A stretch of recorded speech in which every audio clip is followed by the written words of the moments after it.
All right, so I'll go ahead and start it and then we'll be going. All right, we are live.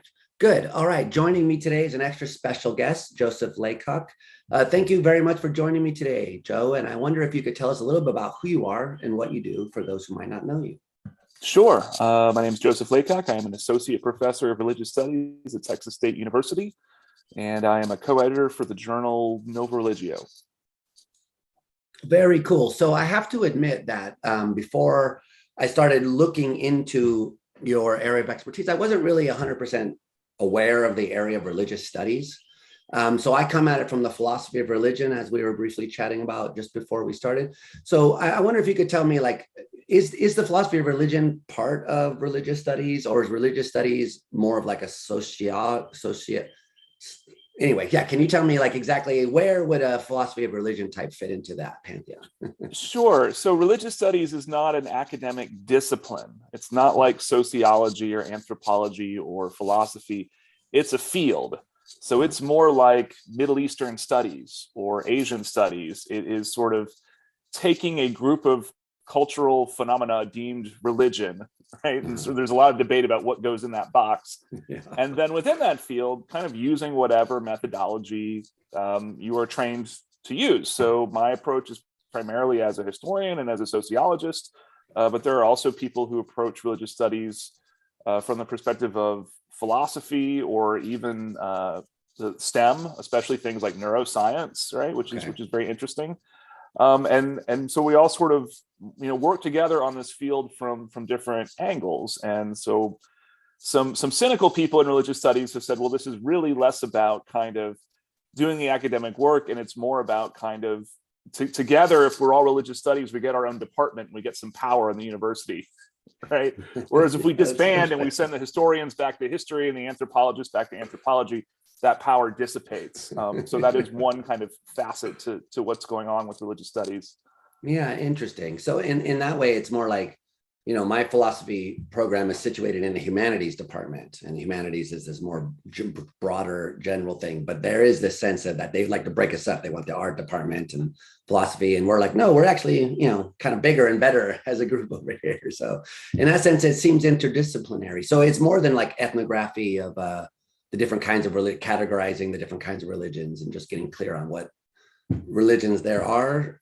Because when I read your book, I was like, why isn't this a philosophy book, basically? why aren't you doing a kind of philosophy? And maybe we haven't talked about your book enough to really get into that, but I wonder, do you think of your work as in that category or not?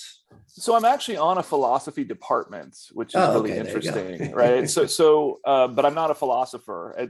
And so there are both things I really like about being in a philosophy department and things that frustrate me. What I like is philosophers are extremely open-minded and non-judgmental. And so when I say I'm writing a book about Satanism, I said, well, that's fascinating. I haven't really thought about Satanism. In a traditional religious studies department, they would kind of be like, why are you doing that? Right. How many Satanists are out there, right? Do Christianity or Buddhism or Islam or something like that. What I get frustrated with my colleagues is that philosophy is very preoccupied with kind of intellectual propositions and whether or not they're true and whether or not there's any evidence for them. Yeah. Where in religious studies, that's often not the point, right? So a colleague asked me once, so which religion is true? Right, you've been working on this for a long time, right? Which one's true? And that's just sort of not what I'm interested in. So a lot of religious studies is sort of putting together historical connections that maybe were not understood, or looking sociologically at how religion sort of motivates certain types of behavior or experiences, or even political involvement. There's actually not that much interest in just going out and collecting religions. Right. I'm involved in something called the World Religion and Spirituality Project, which you can Google, and actually tries to make profile pages of all these kinds of obscure groups. But that generally falls into a subfield called new religious movements. So anything that is kind of obscure or marginalized or stigmatized tends to fall into that group. And is kind of not taken as seriously by academics as the sort of great world religions, right? So there's a lot of discussion about the world religions paradigm and whether or not this is a good way to try to study religion. Right. Yeah. And I thought what's something interesting about your project is, at least in this particular, I mean, there's a lot of stuff that you do, by the way, which I think all your work is kind of interested, as you would put it, in this interest at the idea of moral panic, like why it is that the certain things, like, whether it's like your book on Dungeons and Dragons, which is great, and your stuff on vampires, which I'm going to put links to all this stuff because I think all this stuff is very interesting. And that already raises a bunch of questions, but a lot of it has to do with like the kind of like the way it freaks people out when they're confronted with these things.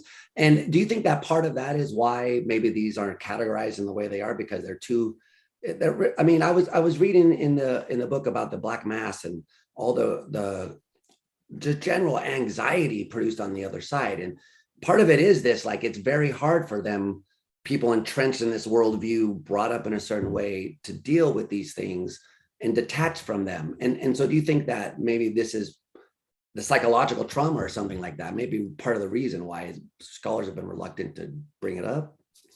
Yeah, I mean, there's a lot going on here, right? So the origins of religious studies really go back to the 19th century, when you had scholars mostly in Germany and other European countries, and they were translating, they were looking at the Bible in Greek and Hebrew, and then people going off and basically colonizing other parts of the world would bring back other texts. And if those texts sort of resembled the Bible in some way that Europeans recognized, then those cultures became world religions, right? So the Quran, as well, Islam is like Christianity. It's a world religion. Judaism, we know about from the Bible, so it's a world religion. Buddhism and Hinduism got added to the list. Shinto even got added to the list.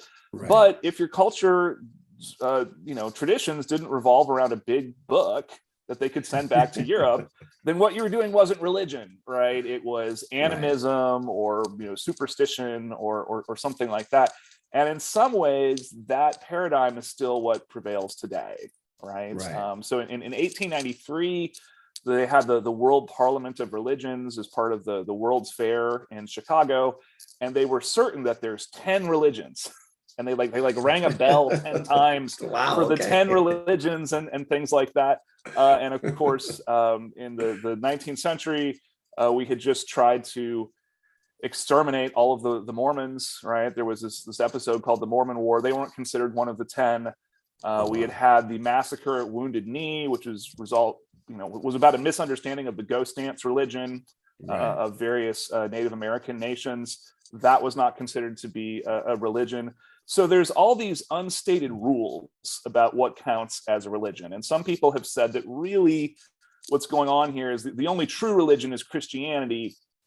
And if your religion is kind of close enough to Christianity, then you kind of get boosted as well. But the more your tradition does not resemble Christianity, the more likely it is that you're going to be kind of held to a double standard and not given the same privileges in Western culture.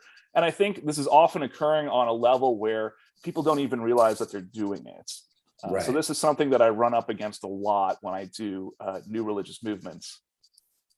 So one of the things that's interesting to me, because, so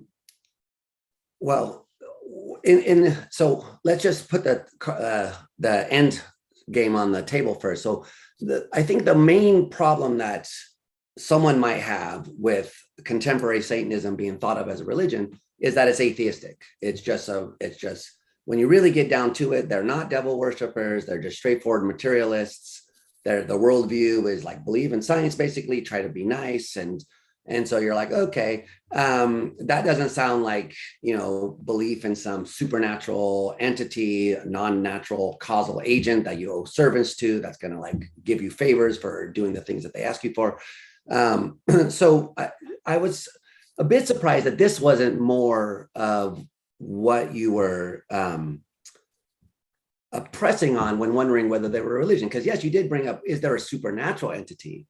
But many religions don't have supernatural entities. And in the philosophy of religion, anyway, one way to define what a religion is that it just accepts that there's something non-natural or transcendent to which we try to seek communion with or unity with, and then you can get in, a bunch of non-Abrahamic religions, Buddhism and Hinduism have an ultimate reality, a transcendent thingamabob or a non-natural causal cycle or something like that, if you want to include reincarnation. So it seems sort of like the common theme is something non-natural, which the understanding of which is somehow important for having a good life or something.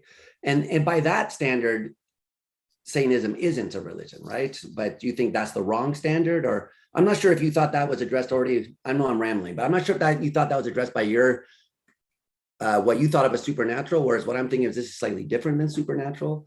Whereas non-natural is a more broad category that includes supernatural and paranormal and some other things. But anyway, so yeah, I wonder what you think about that way of pressing the issue. Right. So this is the dirty secret of religious studies, and I try to explain this to my students, but it's difficult. There isn't really any such thing as religion, right? There's Christianity, there is Buddhism, right? But the idea that there is some category that all these things belong to called religion is an extremely culturally constructed idea, right? And that idea specifically traces back to about the 16th century in Europe. Right. So prior to that, Europeans understood the Reformation the Reformation, right? So prior to the Reformation, Europeans understood there's three types of people in the world. There are Christians, there's Jews, which we know about from the Bible, and then there's heathens. And everybody else in the world is some kind of heathen. Yeah. When the Protestant Reformation happened, now you have two very different kinds of Christian, right? Which hadn't happened before. I mean, technically, it had happened in the split between the Western Church and the Eastern Church, but now you have these wars, and they say, well, who are we at war with? We're not at war with Christians as we recognize it. We're not at war with heathen. So these became known as wars of religion. And at the same time this was happening, Europeans were going out and they were setting up trade routes and colonizing people and things like that. And they said, well, there's other things that might be religions too. So kind of the origin of the category begins with things that remind us of ourselves in ways that we can't really articulate. And so for most people, if I say, what do you think religion is all about? They say, well, it's about God or the afterlife, or sometimes they say it's about being a good person, right? So it's about ethics. There are actually there was one person who sort of tried to collect how many definitions of religion they could find, and it was, I think, 164 or something like that. And they concluded, well, this is impossible. We'll never know what religion actually is. Jonathan Z. Smith, a very famous scholar of religious studies, countered and said, well, no, actually, that means that there are many ways that religion can be usefully defined depending on what you're trying to do, right? Why do you need this definition? Is this definition because you want to talk about who gets tax exempt status? Is this definition to talk about what kinds of traditions deserve constitutional protection? And then pick a definition that fits for that purpose and then use it consistently. And what people are really bad about is using these terms consistently, right? So I give my students an exercise with a real case called the Church of Body Modification. Right. Okay. And which a lot of people said this is just a loophole that somebody made up so they could it began with someone who wanted to wear an eyebrow piercing at Costco. Employee says, this is violating my religion. I'm in Church of Body Modification. So I tell the students, this is my world religion class, come up with a definition of religion, show how it fits all the other traditions that we did in this class, it fits Christianity, it fits Buddhism, and so forth. And then just apply it consistently and tell me whether or not the Church of Body Modification is a religion. I don't care if you say yes or no, but you have to be consistent. And it's very hard for them, right? Because what will often happen is they'll give me this kind of hallmark definition of religion is spiritually fulfilling and so forth. And then they'll say, but the Church of Body Modification isn't a religion because it's not very old. They don't have a big book. There aren't many members. Right? So that's what you really think religion is, right? Because they actually fit the hallmark definition. They actually say, my piercings make me feel like a better person. Okay. Do you think maybe just to interrupt? I know you're trying to get to it more, but do you think they're conflating organized religion with religion generally? Is there a distinction that's worth making there? I don't think so. I mean, occasionally they will use other categories. Occasionally they will say, well, this is a cult, right? I do quite a lot of work on this category of cult, which I think is a very dangerous category. It's a normative claim, like it's a way of trying to really belittle the other side. It's right, and it's connotative, right? So when you say something is a cult, that implies a lot of things like brainwashing or sexual impropriety or fraud. Those things may or may not be true, and people can't challenge you on them because you didn't actually say any of those things. You just said it was a cult, right? Yeah, exactly. The work that the word cult does is, there is what a sociologist Doug Cohen calls the good, moral, and decent fallacy, which is the assumption that if something is a religion, it must be good, moral, and decent. Well, religion does bad stuff all the time. And so one way to kind of deny that, it's kind of what in philosophy they might call a good Scotsman argument, right? Say, well, that's a cult. Yeah. Right. So anything bad goes on the word cult, it becomes a kind of scapegoat. And that way religion always gets to be something good. So I would actually like people to become more comfortable with just saying, this is a bad religion. Right. Yeah. Well, that's a good band too, by the way. Right. Exactly. Yeah. Because then you can say, well, why is it bad? And then they'll get into specific things, right? We're just saying it's a cult. All that doesn't really mean anything. It just means it's sort of delegitimized. So I do think this kind of hair splitting. And you even see this in the traditional text, right? I'm just thinking this now as you're saying that you hear described in the Bible, the cult of Baal. You don't hear the religion of Baal, or like you don't hear, or whatever you say that name, you hear them described as a cult. Yeah, interesting. So sorry, I cut you off already. Were you going to say? So going back to Satanism, right? So if you want to say, I'm defining religion as you have to believe in some kind of transcendent or unseen order, then I think you could say certain forms of, non-theistic Satanism are not religion, right? I think that's okay, right? Now, if you make that move, there's going to be some consequences. One of it is you're potentially saying things like Theravada Buddhism and certain forms of Judaism are not religions, right? The other thing to bear in mind is that is not the way that the Supreme Court defines religion. The Supreme Court doesn't define religion. However, in Vietnam, there was a case involving conscientious objector status. And somebody said, I am an atheist, but I truly believe that taking human life is always wrong. And at that time, you had to have a religious objection to war. And the Supreme Court ruled, well, this atheist does not have to go to Vietnam. And they said, we acknowledge that there are many religions that do not necessarily believe in God. And they sort of listed some of them. So there actually is precedent that, depending on how we're defining religion, non-theistic groups could qualify, right? Yeah, no, I think that, by the way, I'm not defending that I think this is true. I'm just playing devil's advocate, trying, because I am curious about this issue. And I think that the Satanic Temple really brings into clear focus a couple of things. One of which is distinction between theism and non-theism, which, theism I would define as the belief in an all-powerful, supremely moral, all-knowing creator mind or something like that. But not, religious belief or something, I would just say is separate from that. You could be a non-theist and still have a religious belief, as in some kinds of Buddhism, as you were saying, but they still believe that there's some sort of non-natural cycle that you're trying to escape, or something that, depending on the kind of Buddhism, I'm not really familiar with the one that you mentioned, so maybe it's not the case in that one, but in many forms of Buddhism, there is still some non-natural element, which, escaping the cycle of rebirth or whatever is a crucial element. So that would be something that's missing from this case. And in the Supreme Court case, I looked at that actually, because I read the footnote in your book and I was like really interested. That judge cited secular humanism as a religion, which I thought was wrong. Is secular humanism a religion on the way? Because of that judge's use, you're going to say that's counts as evidence that we should count it as so? Well, again, right, I think J.C. Smith's point is, what are we trying to do here? Right? Are we trying to figure out who has to go fight in Vietnam? Right. And if we are, then that might be a different criteria for what counts as a religion than if we're talking about,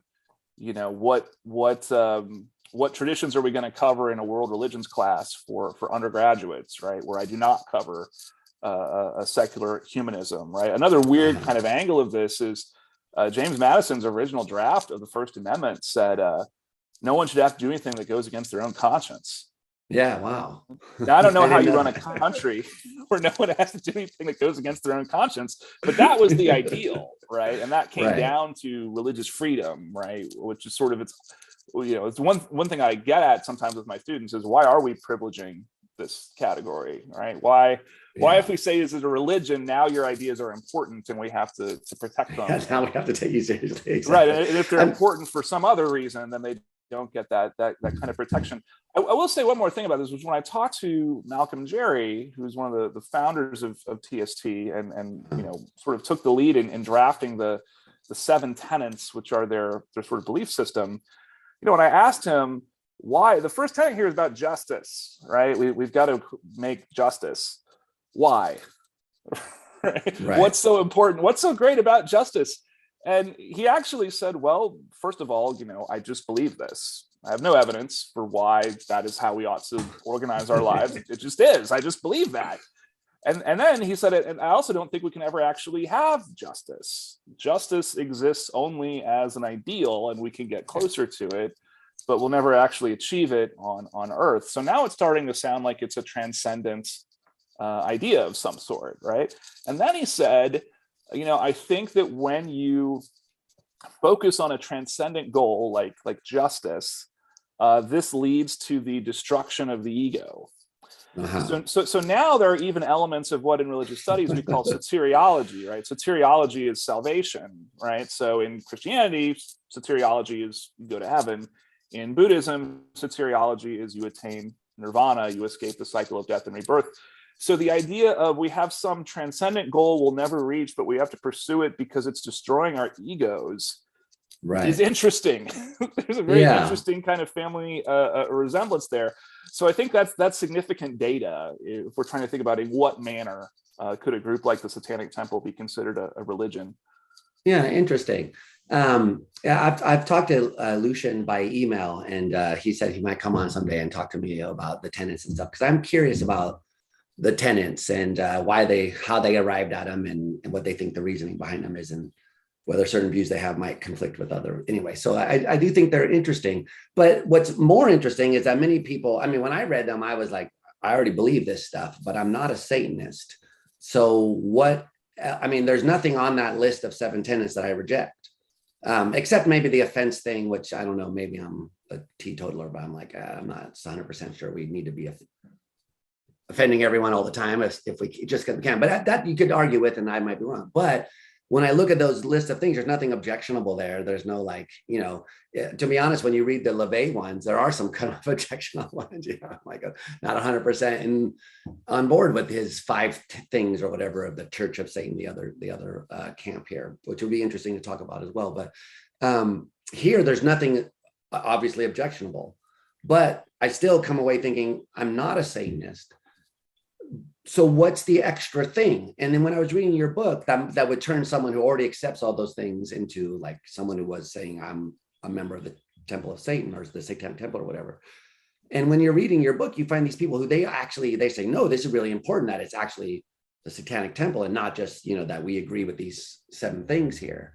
So in your experience, was there any sense that you could make of what that extra thing was, besides we want to shock people? Because sometimes I joke, I'm like, is this just like atheism for assholes? It's just like, I like death metal and punk rock, and I remember just being like, fuck you, everyone. Is it just that, but it seems like there's more to it than that, but I can't figure out in a serious way what more there would be to it.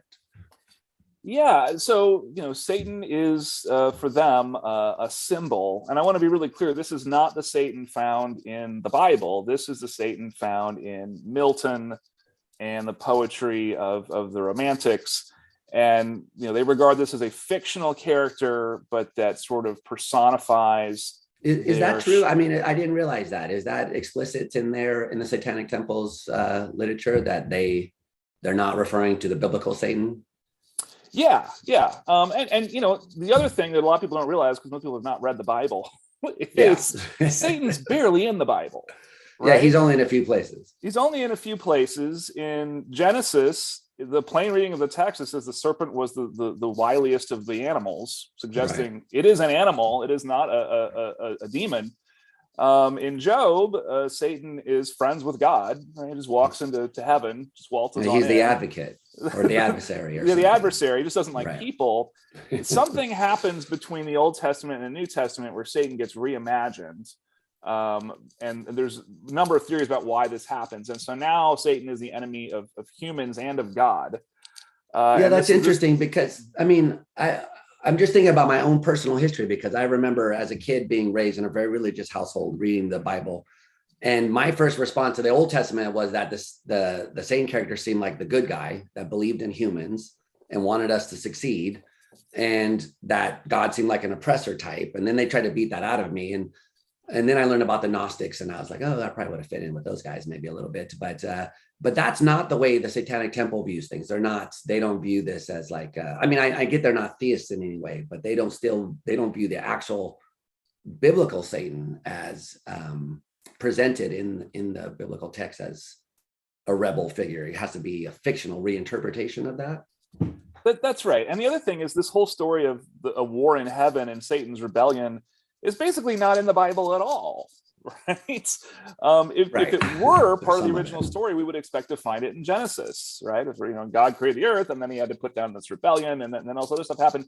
There are passages that seem to allude to it, but many of these passages, pastors expect it to be there. And so the passage, especially in the Old Testament, it's actually describing probably something totally different. Right. And it gets sort of interpreted as being evidence of the story. So the story isn't really in the Bible at all. And it's when Milton tries to make sort of a Christian answer to the Iliad, that he really fleshes out this story. And in doing that, he accidentally makes Satan into kind of a sympathetic character. Right. And it's a little bit, I don't think he meant to. But I think it's kind of like when, the way I talk about this with my students is when they made the Marvel movies, Thanos, the big bad guy, had to be misguided. He couldn't just be evil for the sake of evil, right? He had to have some iota of good in him that got twisted. And so William Blake said, Milton was always of the devil's party, right? Meaning that sort of Satan's still a bad guy in the story, but he made him too likable.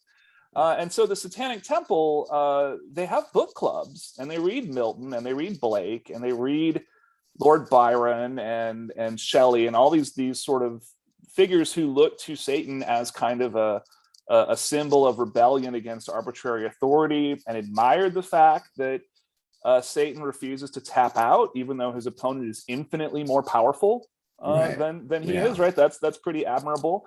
That's one of the classic arguments that like Satan is morally superior to God, and because he has that perseverance, and God's a bully in a sense. He knows he's going to win and still does it. That's right. And God doesn't just put Satan down, but God continues to torture him forever because he can. Right, which that's a very, very sadistic bully. Right, in this line of argument. The other thing to think about, though, is when the so-called Romantic school of poetry begins in the 1800s. And even before that, this is a period where the monarchy and the authority of the church in Europe are being questioned. And so Satan gets sort of grafted into these larger political debates about how European society should be organized. So in that way, the kind of romantic Satan has always had political implications. Yeah. And you also point out in your book that this reinterpretation is kind of instant. You tell that story about the Native American who's burned alive, and his instant reaction is like, if this is how you treat people, then this is evil. I don't want to be with you guys. Right. So, I mean, especially in Texas, it's interesting that Texas is a red state. It's very Christian. And yet we have chapters of the Satanic Temple in pretty much every city in Texas. And a very common story that I heard interviewing them was, something really bad happened to me growing up, and I'm just angry at Christians, right? Or I'm still angry about what the Sunday school teacher said to me when I was 10 or something like that. So I sympathize with the devil. Yeah. Wow. But to the question of, are they just trying to annoy people? I mean, I think some of them probably are, right? And the Austin chapter of the Satanic Temple actually to join that group was doing an interview process, and one of the questions was sort of, are you just here to irritate people, right? And they would say, well, how do you feel about doing satanic rituals with us as a community? And some of them would say, well, you're not serious about that, are you? And I said, no, we're dead serious. If you don't want to do satanic rituals, right, you can't be in the club, right? Because that's a big part of what we do.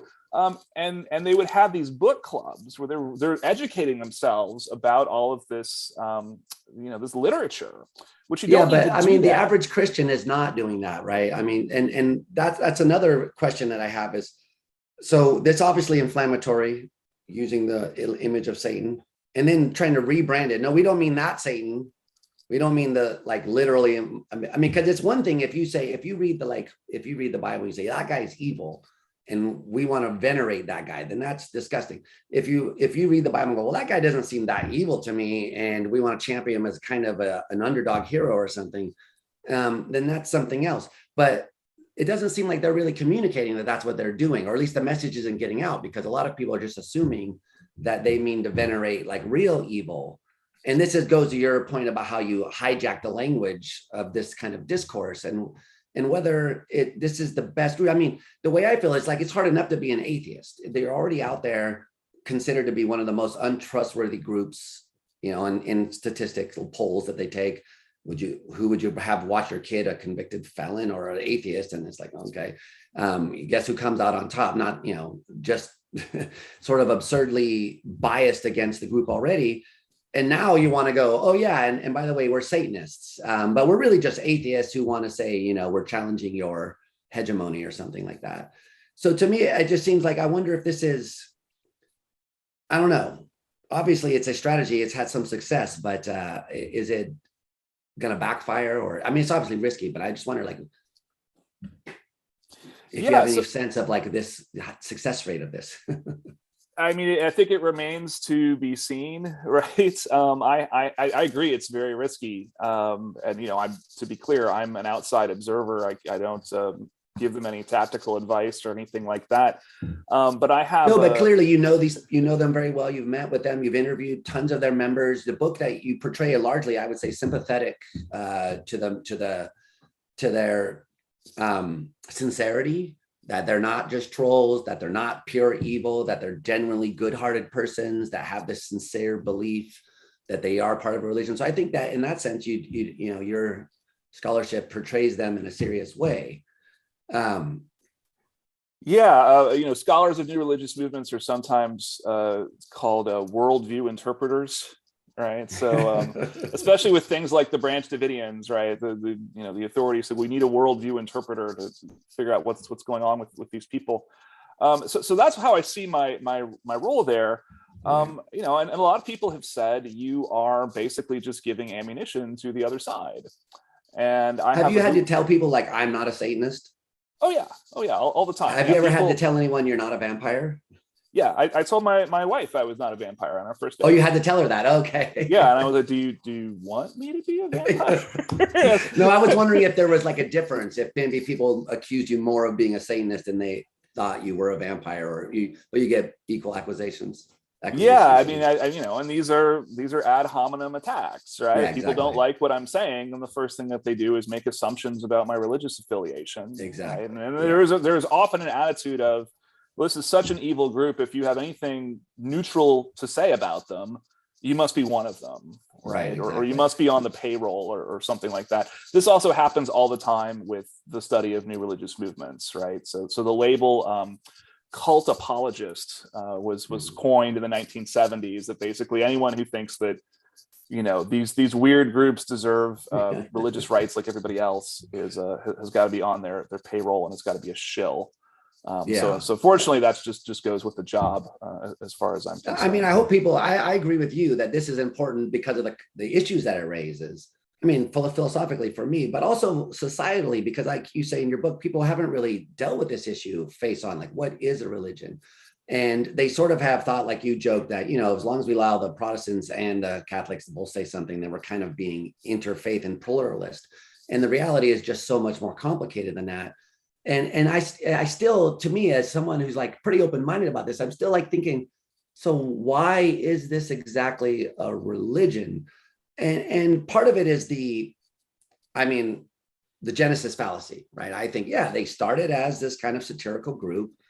I read an interview where Malcolm Jerry says it was conceived of as a poison pill. Like the whole plot of this was to expose a bias in the way that the government is protecting a certain religion. And that does make it seem like more like the Pastafarian, which I think you agree isn't really it's a parody religion, right? The Pastafarians aren't real, they're not as sincere and stuff, and whatever missing it factor, they don't have it. It's interesting, and Malcolm Jerry has said he admires the Pastafarians. Yeah, because it's a similar, like, logical tu quoque, right? That's what it is. Right. It's similar. I mean, the difference is, I think Malcolm Jerry literally believes that justice is important and compassion is important and so forth. The Pastafarians, right, I'm assuming, do not literally believe that when they die, they're going to go to a beer volcano and a stripper factory, right, created by a pasta monster. I have actually I got an angry email once, though, from a Pastafarian who says, oh, really? And they said they really believe that. How can you call what I'm doing a parody religion? And my answer is because it seems it's parodic, right? You are attempting to mock something you disagree with. So I do think there is a distinction there as far as sincerity and sort of saying what they actually believe, but right, the goal is very similar, right? The goal is sort of using this as a kind of a tactic to challenge certain forms of Christian hegemony. I mean, if the Pastafarians had someone well-spoken and clever enough to come up with the 7 tenets and called them the 7 tenets of Pastafarianism, then would they be like as popular as the Satanic Temple, or is it something about, like, could you say in your book that there was like a de-churched or unchurched group already waiting for something like this to happen? But I wonder, so what I'm wondering is, do you think it was like this imagery of the Satanism that drew them, or was it somehow the self-identification of their core values and the tenets that drew them? I think it's a mix, right? So a lot of the people that I met said, I've always been a Satanist, and I've just been waiting for someone to organize the Satanists, right? And this was their chance. I also met people who sort of were kind of scared to be associating with Satanists, right? Yeah. And who found all of this sort of really kind of intimidating, and yet were wanting to do something about the political situation and sort of were willing to do this. So I went to Little Rock, Arkansas, where they held this rally for religious freedom that was depicted in the documentary Hail Satan. And there was this woman, and afterwards they had an after party, and they had all these heavy metal bands, right, that are sort of growling into the mic at high decibel and stuff like that. And there was this really sweet local woman from Arkansas, and she sort of was terrified by all of this, and yet said, "I'm so glad someone is finally standing up to Christianity in local politics." And I could tell she was anxious but kind of excited to be at this sort of satanic heavy metal concert. So it really is a mix of different types of people. At least that's what I found in my ethnography, and with very different. And that's part of what the trouble, I think, is with being associated with the group, is that the word Satanism isn't settled. You sort of say they're going through a reformation or something. There's a split, and the camps are breaking off, and so forth. But it's like you say, you don't know if you're going to get one of these types that believes in rationality and compassion, or someone who's an actual devil worshiper, or someone who's in between. They're all going to call themselves Satanists at some point, or they're all going to accuse the other one of not really being a Satanist. That's what I found out, is that they're saying those aren't the real Satanists. We're the real Satanists. And so it's interesting that, even as you say in your book, the debate over what is a real Satanist and can there be a good Satanist, it's so interesting. And I agree that it's all interesting. I just still wonder, why are we struggling so hard to defend good Satanism as opposed to like good atheists? So I do wonder, do you think, so atheism isn't a religion, I assume, but could it be, as far as like the way you think of things, there could be an atheist religion? Yeah, I mean, so first of all, one important data point for that question is, I just finished working on a world religion textbook, and the last chapter is about atheism. Oh, great. So, okay. so it's relevant enough that it gets a chapter in the book. And I think college students benefit by learning about the history of atheism as a movement, and so forth. So I think there's an argument for that. My impression from atheists is that many of them take offense by being described as a religion, right, or compared to a religion. Exactly. However, many atheists also would say, well, we would like a place at the table, right? When there are sort of gatherings of different religious groups, we want a platform, right? Just like the religious groups want a platform. I also think that there's many types of atheism, and some of them I think clearly resemble a religion. I mean, that they meet on Sunday mornings, right? And hold services together. And then there are other people who are sort of just philosophically an atheist, and it doesn't seem to have those kinds of other elements. So again, I think the most important thing is to be consistent about how we're applying this category of religion, and then looking at a particular group of atheists and just being fair. The way of defining religion that I propose in the book is what religion scholar Catherine Albanese calls the 4 C's, of having a creed, beliefs, having code of conduct, having a community, and then having a cultus, which just means rituals. I think there are some atheist groups that would actually fit that criteria. Right. Most probably less so. I mean, when I read that, I was wondering if the military counted as religion. It seems like it needs most of that. I mean, so once you get sort of functionalist definitions of religion, right? So there's 2 kind of main families of theories of religion. There's substantive, which is this has to be about the afterlife or God or something like that, or magic. Right. And then functionalist is religion isn't about the beliefs, it's about what it does, right? Is it what organizes the community and instills everyone's values and things like that? Right. Functionalist definitions are really interesting. I think in some ways get closer to what religion is actually all about. However, that means that like Texas football is now a religion. Yeah, exactly. Right. The military, I mean, and I think some Texans would agree with that actually, right? That's right. Well, and a question I get into with my students, right, is I'm a member of a homeowners association. We have a shared set of rules that we agreed to, right? Is that a religion? Right. So there are, there are problems by violation of the rules sometimes. That's right. Yes. Yeah, so that's interesting. I know once you really get into it, it becomes so nebulous. I mean, one thing that's clear is that the Satanic Temple has tax exempt status. So I think are they the only satanic organization that's tax exempt at this point, or are there? They're not. Others? They're not. Okay. There were other groups that achieved that before they did, and they were those groups also were very outspoken, right? They said, "Wait a second, we did this in the 90s or whatever."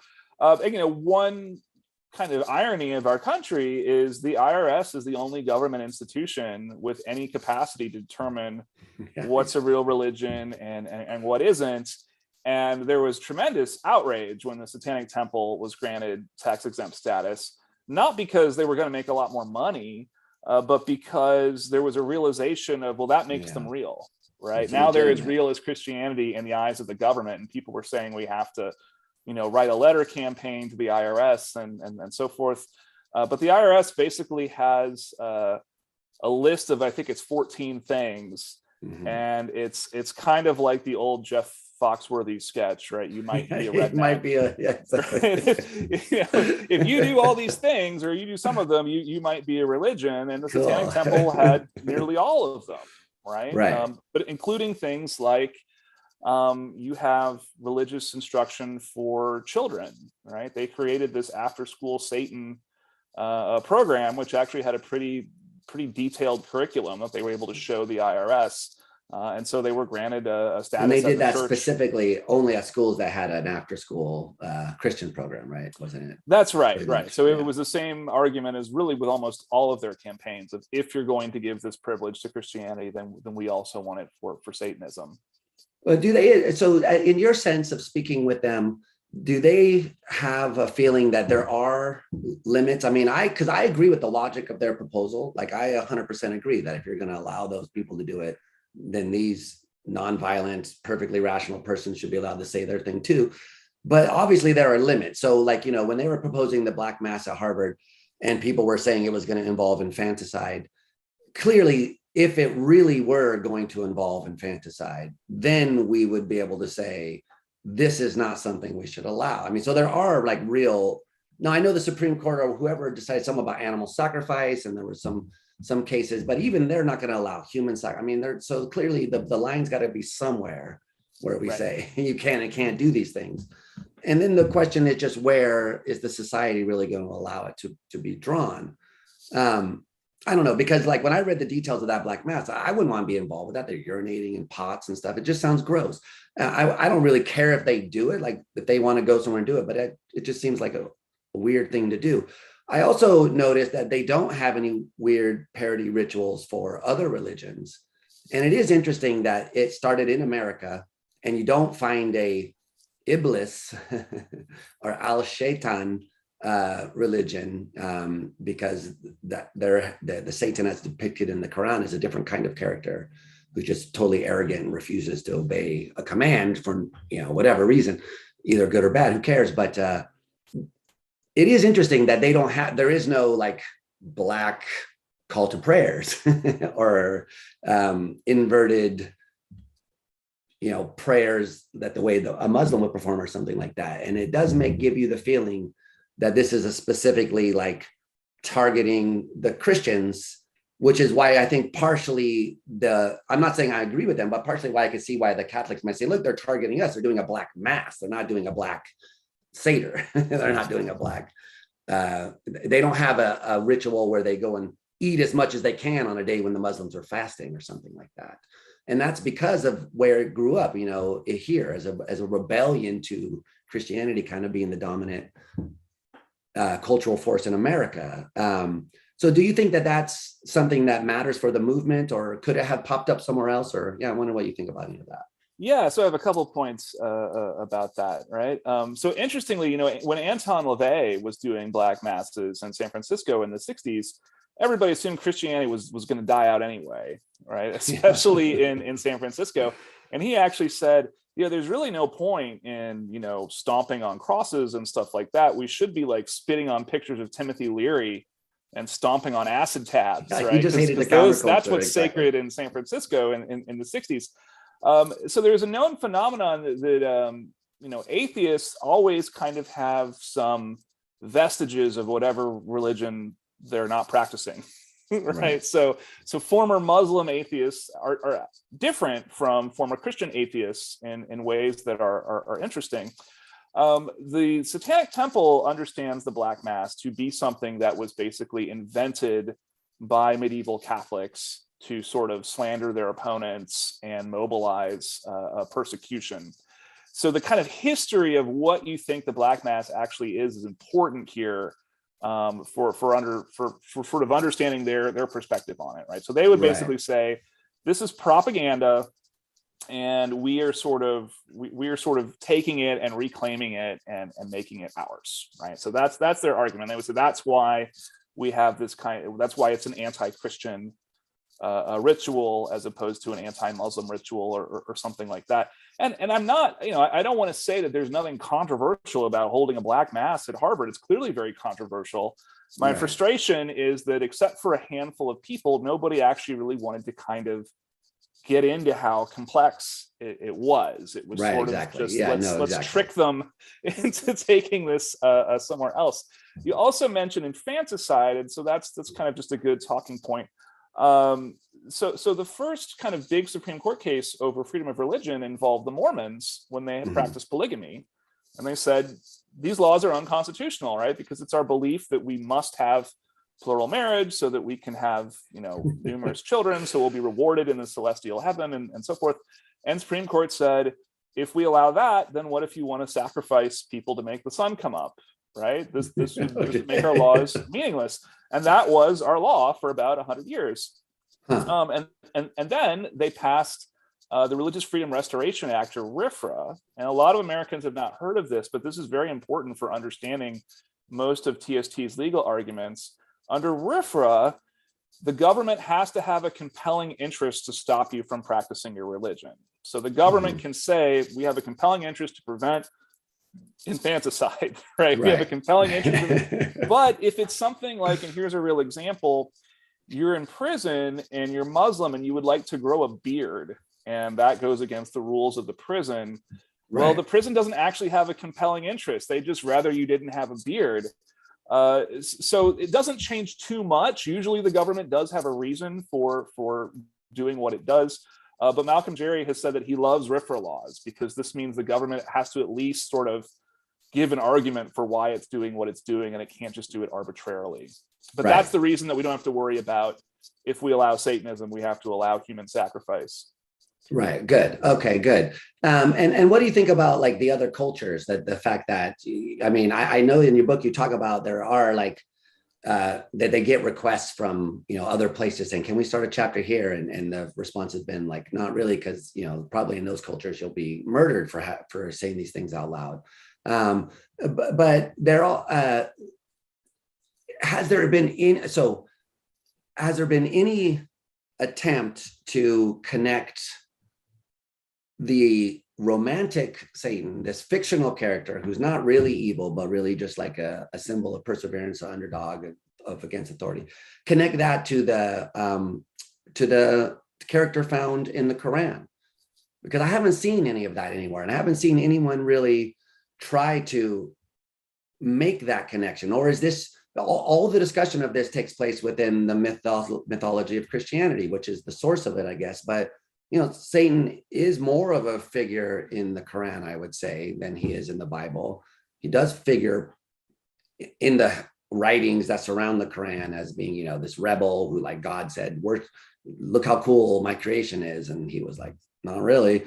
And then that set off the eternal, you know, whatever. But that's a very different kind of character than you find in the biblical text. So I maybe the answer is no, but I just wonder, is there any like scholarship on this connection, or is this something that's not talked about? Yeah, I mean, it doesn't translate very well because, as you point out, in this sort of Quranic myth, Iblis loves God, right? His sin is he loves God too much, and he won't bow to somebody else. And there is also an idea that Iblis and God will reconcile one day, right? So this is not the sort of eternal enemy of God doomed to be thrown into a lake of fire for eternity. So it's a little bit, it's a different character, and I think it's harder to build this kind of myth of sort of, you know, iron-willed rebellion around a character like Iblis. I have heard rumors of attempts to start TST chapters in the Middle East. And when I ask for more details, they say, well, they can't talk about it. You know, it's in the Middle East. So I don't know. Those could just be rumors, or they could just be, you know, someone made a Facebook page or something and has no actual connection to TST. Right. As TST sort of begin, or things similar to TST, right? Because a lot of things sprung up and then splintered away and became their own thing. As that begins to spread globally, it will certainly change, right? For one, because the American Constitution is very unusual. You know, legally, most countries don't have laws that work the way the American Constitution does. But also because it will be colored by the local sort of religious traditions and cultures of these other places. And I mean, if you look at Christianity looks very different in Brazil, right, than it does in the Midwest. And their understanding of who Jesus is and what Jesus looked like and all these things very widely from culture to culture. So I wouldn't assume that Satanism would be any different if it began to spread globally. Interesting. Okay. Well, I mean, I have a million things that I want to continue asking, but I see we're getting on in time, and I hear the dogs needing to go outside. So, but I want to ask you more of a speculative question. Maybe you don't have any thoughts on this, but I wonder if so we talked about secular humanism very briefly, but I wonder if you have any thoughts on transhumanism, and specifically on questions like the singularity, and whether you know about these new quote unquote religious movements centered around the singularity. There's the Church of Singularity in Berkeley, which people have mentioned or whatever.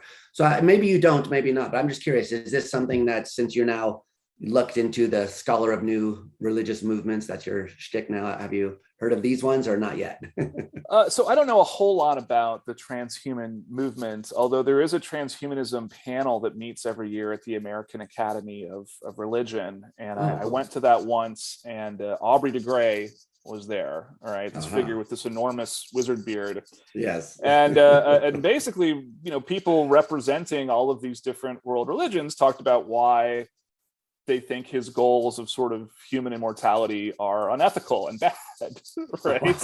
And like the Catholics said, this is going to ensure that all wealth flows to this class of immortals. And also the Catholic idea of a good death is actually, it's a slow wasting disease so that you have time to make rights and say what you want to say, right? And so this ensures everyone will have a sudden death, which is not considered fortunate in the Catholic tradition. The only people who really supported it were the Taoists, right? And they said, well, we think Taoists would be interested in this because they have a long preoccupation with immortality. However, they always assumed that immortality would come through kind of regulating your internal energies and your chi and so on, not through rewriting your genetic code with technology. And Aubrey de Grey kind of heard all this and stroked his beard and said, well, I have to catch a plane, and just walked out of the room, right? Okay. So Satanists, some Satanists at least, actually are interested in this stuff. And we got an article submitted to Nova Religio recently on cryogenic freezing. And one of these cryonic companies actually had ties to the Church of Satan. Oh, interesting. So there are people associated with the Church of Satan who are also interested in this technology, and they've even said, we need to secure enough funding and things like that until we can freeze ourselves and become immortal. And Anton LaVey he wavered on a lot of things. He was not a very systematic thinker. So although he was an atheist, he sometimes made comments about kind of his death. And he said, I just think that if your will is strong enough, right, that death will not be the end for you, which to me sounds pretty supernatural, but that'll at least express an interest in liking to live longer than a normal human lifespan. Yeah. And so, and I was thinking more of like transhumanism as a kind of religion in and of itself. So with the idea that, I mean, you've mentioned briefly in your book that some people classify Satanism as a kind of self-religion where the self is the sacred object. And in my reading of the LaVey stuff, that maybe might fit some of the stuff he says. And in one mold, there's a kind of Ayn Rand, egoism in there somewhere. So maybe, but not the Satanic Temple. Doesn't seem like the self is the sacred object or something like that. But I was thinking that maybe the transhumanists might be more thought of in this camp, in that there's a sense in which maybe what they're holding sacred is this ideal of the perfect rational being or something like that, which God was allegedly thought to be, but that doesn't exist. So now we're going to build one into the singularity. And so now we're worshiping that future being, which we're trying to bring into existence. And that's the way I've heard some of these, people talk about that I don't think there's a real movement yet, but some of these, starting to sort of look that way. But so you haven't heard anything like that, people talking about this aspect of transhumanism? Well, I mean, so, we got a paper on cryogenics, and we said this clearly does fall within the field of religious studies, right? Yeah. These are clearly interests and goals and desires that are relevant to religious studies. And, I mentioned earlier how atheists carry vestiges of their culture, the religious culture, with them. I mean, the idea that sort of our goal is to be immortal, right, arguably comes out of Christianity, right? And the idea that we have an immortal soul. And if we can't do that through God, then we need to do it through technology, right? Categorizing Satanism as self-religion, it doesn't mean sort of selfish, but it means that the focus is not on, say, transforming the world or on the afterlife, but it is on sort of being the best version of yourself. And the most common example of this would be the New Age movement, right? The goal of the New Age movement is kind of nebulous, but it's usually framed in terms of well-being and health and so on. And weirdly, the Church of Satan's goals are very similar. They have a lot more in common with the New Age than they do with Christianity. So I do think that we see a kind by of which you mean like actualization of your true self, or like that kind of thing, or exactly. And this is kind of word salad, right? Like, I don't know what it means. Like, I know what it means to die and go to heaven. I don't know what it means to sort of actualize your true self.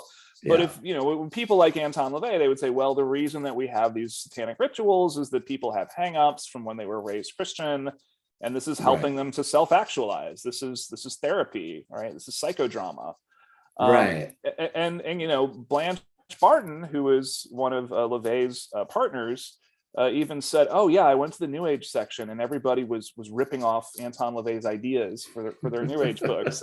The chain of ideas is probably a little bit more complicated than that, but Yeah. so that's the similarity, and so there is a connection between all these things, I think, and it is sort of a different family of religious goal.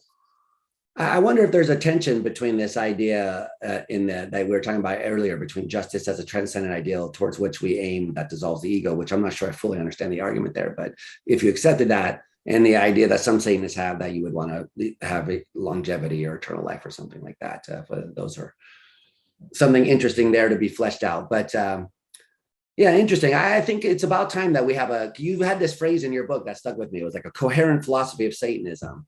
And I was like, yeah, it's really difficult to get a coherent philosophy of Satanism, to walk your way through here. And then to wonder at the end, why do we need a Satanism? And I sort of started out very skeptical.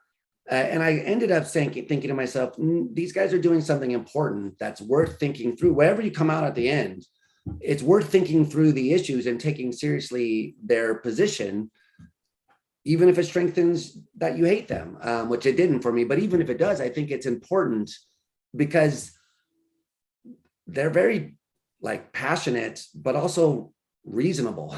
They have arguments. They're not just shouting at you. There's things you can read and they're making points. And that's because a lot of it's played out in court, which I think has helped actually, because it's made it the case that they have to be very succinct about, look, this is what our case is. It's not on Reddit and we aren't on YouTube mostly. It's like, these are legal documents where the arguments are very clear.